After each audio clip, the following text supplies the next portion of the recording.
Absolute Green Lantern, issue 12, Al Ewing writing with JAHNOY, LINDSAY, PRASAN, Rao, and Sid Koshin on the art. So yeah, a little team of artists on this one. But this is following up. We've got Hector Hammond controlling Obsidian as like a big suit of armor that's coming after them. Monster. Like Yeah. I will say, out of all the villains we've been introduced to, like Jack Grimm's the scariest. I think Hammond is the most annoying and the worst. And I love that that's what Al Ewing's doing with him. Because he just sucks. He's like the Elon Musk of the Absolute universe. I mean, you're right. He's the most annoying of the Absolute villain. And not in the sense that he's annoying to read, but just he is a person is annoying.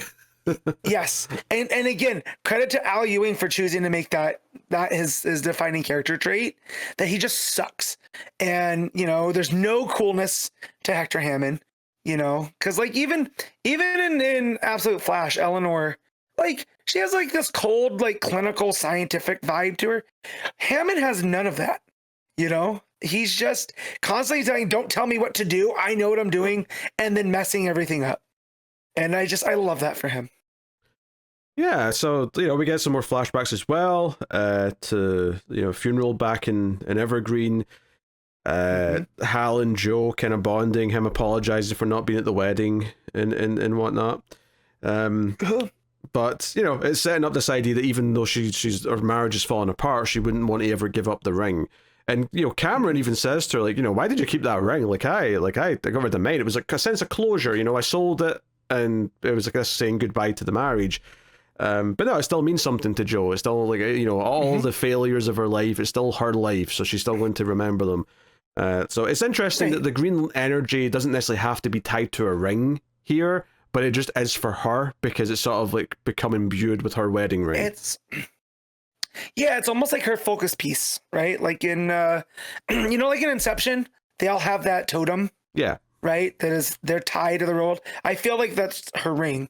She has a mental connection with the green energy through this ring, And so I do like that they've made it this thing where, because when we end up getting to Tomar Ray at the end, it almost feels like that's a completely different. He experiences it completely differently. Oh yeah, and it isn't necessarily through a ring. So I do like that Ewing is showing us different versions of how these Tomar anomalies interact with things. Because the ring, because she doesn't have the ring at the start of this issue. It was with someone else, and it was like under the rubble from all the crashing around. Yes. And there's a moment here where it comes to her like a traditional Green Lantern ring, but you get the idea that it's only because she has a ring that it does this, but it kind of evokes that traditional idea of the ring flying towards them. Like, you have the ability to overcome great fear. Welcome to the Green Lantern Corps. It feels like that kind of moment, even though it's not technically that. So that's kind of fun. Cameron shoots the obsidian armor at one point, and it makes Hector's VR helmet give him like a bit of a shock, and he's like freaking out about it. He's like, "No, I'm not weak. Don't look at me like I'm weak." Like he's such a narcissist. It's really funny. But it's actually, it's Hal who's like, "Oh, there's someone in there," and Cameron's like, "Yeah, he's being controlled." And no, that's not what I mean. He is this thing is being controlled, but there's an innocent person in there who is not the person who's trying to kill us. And obviously, once they do, once Joe gets her powers and she separates them, ends up being obviously Todd Rice in there, which we knew as the audience because we've been reading it. But it's just very astute of Hal. Very astute of Hal to realize that. Now, do you think that was because of his tie to the Black Hand? Partially, kind of sense. Well, his whole thing here is that he kind of becomes Violet, because he even talks about, because he talks about chaotic energy and how chaotic energy isn't necessarily all bad, and that someone might effectively describe love as chaotic energy because it doesn't follow logic. There's no logic to loving someone. It's something that's purely just what it is. So he kind of like almost like creates violet energy as he like separates the obsidian armor. Meanwhile, Simon Baz is wrapping toilet paper around his face so he doesn't look at himself, which I thought was a funny visual. Not toilet paper. It's tinfoil.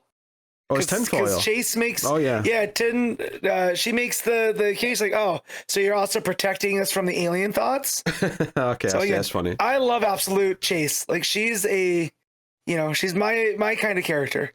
But yeah, it's right after he walks it, because he's wrapping it with cling film or Yep. Saran wrap for the Americans. Yes. And like it's after he walks out, you just see the ring rise up and fly off like a traditional Green Lantern ring. So it's kind of an exciting moment if you know Green Lantern, because you're like, oh shit. We're doing like a very typical like Green Lantern moment here where she's like getting her powers and is going to be able to fight this thing.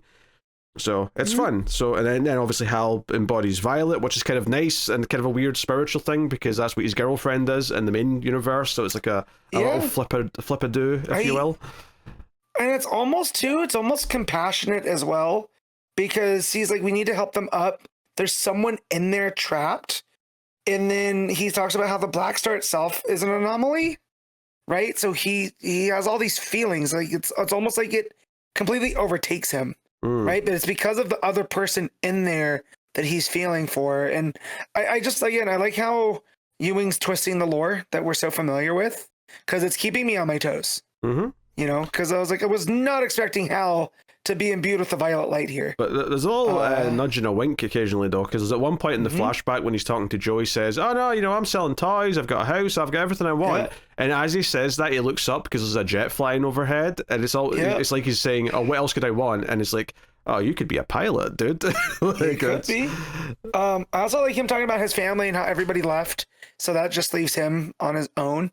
And it's that also goes with the, at least from the Johns era, that his family stayed in Coast City, like even after it got destroyed in Reign of Superman and whatnot, and that was a whole thing why he was able to come back, because he has these deep roots there. So the fact that the rest of his family had all left, but he stayed there because, like, what else am I going to do?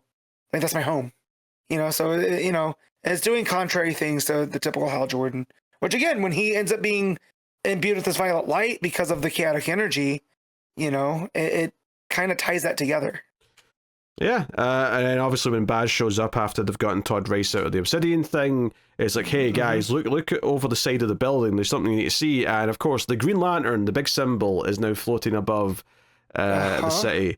And it's like, shit, this is here. And then you see like the orange text come in, or the red text come in.